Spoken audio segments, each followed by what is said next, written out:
9 players you have to start week 5 because they come with a special advantage. And last week, some of the players we talked about in this video absolutely crushed, and we're going to try to do that again this week. Welcome to No BS Fantasy Football. Now, we may be one of the smaller channels here on YouTube, but we do some of the most research. So if you want to be one of the OGs here since the beginning, hit that subscribe button to get these videos on your feed every single week, and let's win that fantasy football championship. Our first player today is going to be Stefon Diggs. Now, I absolutely love this matchup against the Bills. So far, if we go to the matchup tab on the Walter Picks app, you can see they've been giving up some decent points to wide receivers nearly every week. Week 1, Zay Flowers and Hopkins had decent weeks. Garrett Wilson, they held down a little bit, but then Tyreek Hill and Jalen Waddle had good weeks. And week 4, they played the Saints. Chris Olave still salvaged a good week, but it's not that bad of a matchup. But the real advantage here, why he is in this video, is he is one of the best cornerback matchups in the entire league. One of the things you want to watch out for is specific matchups, not just against the team, but who is actually guarding Stefon Diggs, and this is one of the best possible matchups. And like I said, this is also a revenge game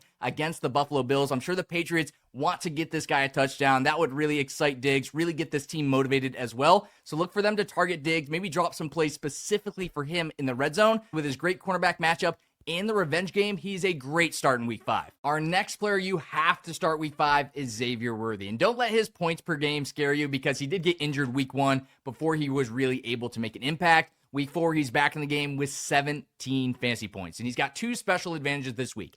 Number 1 is the same one he had last week. Rashee Rice is still suspended. So by far, Xavier Worthy is clearly the best wide receiver on this team. But the special advantage is a lot like what we see with Stefon Diggs. Something you're not going to see on other pages. Something not a lot of other people are researching. But he also has one of the best cornerback matchups. The guy that's trying to cover him in this game is just one of the guys that's giving up a lot of fantasy points, especially to a player like Xavier Worthy. So you got to lock him in week 5. Now, Justin Fields is one of the must-start quarterbacks on this list. And it's all going to really come down to his game log and his matchups. We saw week 1, he crushed against the Steelers. Week 4, he crushed against the Dolphins. In week 5, you can see Dallas has the number 32 next to their name because they are the worst team in the league against quarterbacks. I'll show you in the matchup tab. Passing quarterbacks, rushing quarterbacks, does not matter. We see Jalen Hurts drop 24. He was actually the worst out of everybody this season with 24 points. Russell Wilson dropped 31. We had Caleb Williams drop 29, and Jordan Love dropped 26 points. So a rushing quarterback like Justin Fields.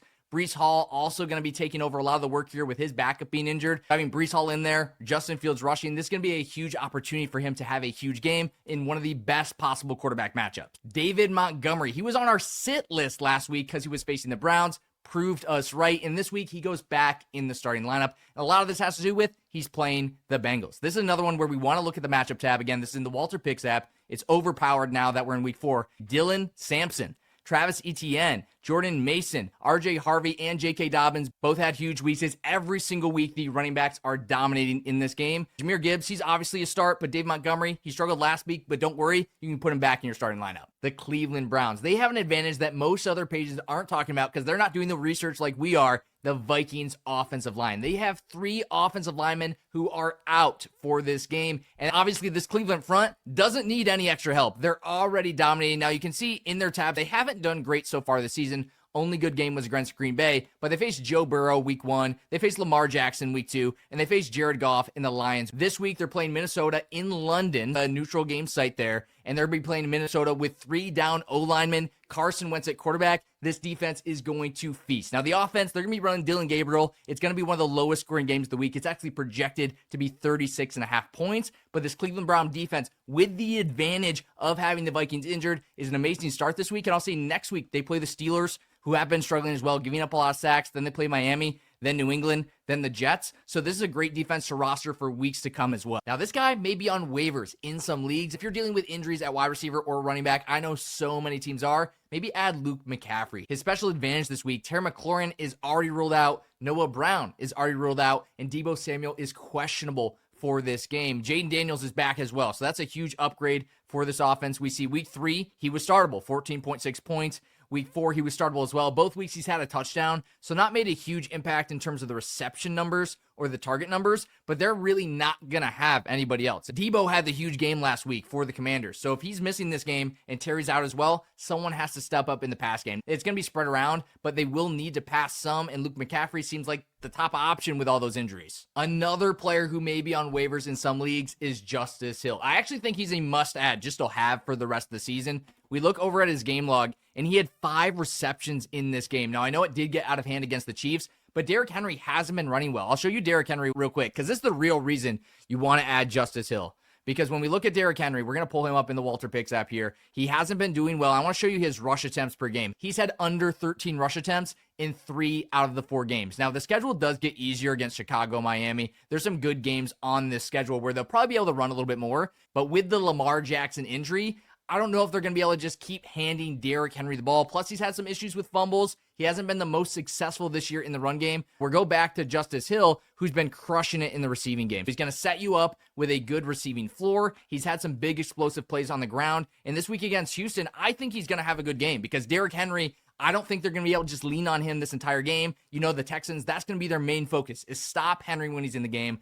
Don't let that get rolling. Force the pressure onto Cooper Rush. And when that happens, Justice Hill is the safety net. So I would add him off waivers. Even if you don't play him this week, he's definitely someone I think should be rostered with how Derrick Henry's playing and how Justice Hill is playing as well. Now, Breece Hall may already be locked into a lot of lineups, but I'm telling you, even in small leagues, you have to play him this week. One of the big challenges he had week 2 and 3, Justin Fields gets hurt. He's playing with Tyrod Taylor. But week 5, his backup is hurt. They don't really have anybody else to give the ball to, which means he's going to be out there running routes, taking rush yards, and Justin Fields is going to have a great game as well. They should score a lot of points against the Cowboys. So both Justin Fields, Breece Hall, Garrett Wilson, you have to lock all 3 of these guys into your lineup this week. Our next player is Darren Waller. A great start if you don't have an elite tight end. He's played 1 game so far, and he had 2 touchdowns in this game. And with Tyreek Hill out, I want you to think back to Jonnu Smith, the role he played in this offense last year, and that's going to be Darren Waller. Now, he is questionable, but they're mainly resting him, trying to get him back in the game. Now, you may point out he only had 3 catches and 2 of them were touchdowns. So is that really sustainable? You guys know that I don't believe it is when that is the case for most players, but look at the snaps. He only played 16 snaps. He only had 27% snap percentage. When he was out there getting the ball and scoring touchdowns, and that's going to increase each week as he comes back from injury. Those are your starts for week 5. If you guys appreciate the research, hit that subscribe button and the like. And if you have any start sit questions, drop them down in the comments, and I'll see you with this exact video next week as well.